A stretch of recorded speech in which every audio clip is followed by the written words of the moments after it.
យើងត្រូវតែមានការលះបង់ការចំណាយពេលវេលាដើម្បីជាតិដើម្បីវិស័យពាណិជ្ជកម្មដើម្បីប្រជាជនកម្ពុជាមានក្នុងនាមជាស្នាដៃការរបស់រាជរដ្ឋាភិបាលលើវិស័យពាណិជ្ជកម្មហើយមុននឹងបិទគឺខ្ញុំមានការផ្ដាំផ្ញើមួយចំនួនដូចខាងក្រោមទី1សូមឲ្យអង្គប្រជុំនៅព្រឹកនេះមានមន្ត្រីពាណិជ្ជកម្មរាជធានីខេត្តទូតនៅសណែវ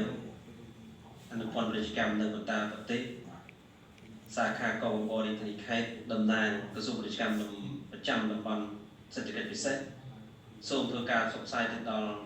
សាធារណជននិងអ្នកធុរកិច្ចបើសិនជាមានចម្ងល់ពាក់ព័ន្ធជាមួយនឹងវិស័យពាណិជ្ជកម្ម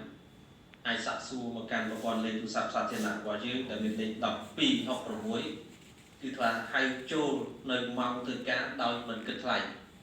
ដកតែម៉ោងអត់ធ្វើការចេញខ្សែអាទិត្យជាអត់ធ្វើការទេម៉ោង5ឡើងលើអីក៏អត់ធ្វើការដែរនិយាយទៅម៉ោងធ្វើការ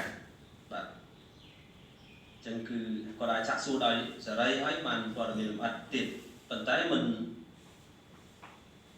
ថាមន្ត្រីពាណិជ្ជកម្មឬក៏សាខាអីផ្សេងៗរបស់យើងលែងឆ្លើយជាមួយអ្នកធុរកិច្ចអ្នកសាធារណជនទេនៅតែបន្តឆ្លើយនៅតែបន្តធ្វើទៅឡើយចំណុចទី2សូមលើកទឹកចិត្តឲ្យដល់ខ្លឹមសារ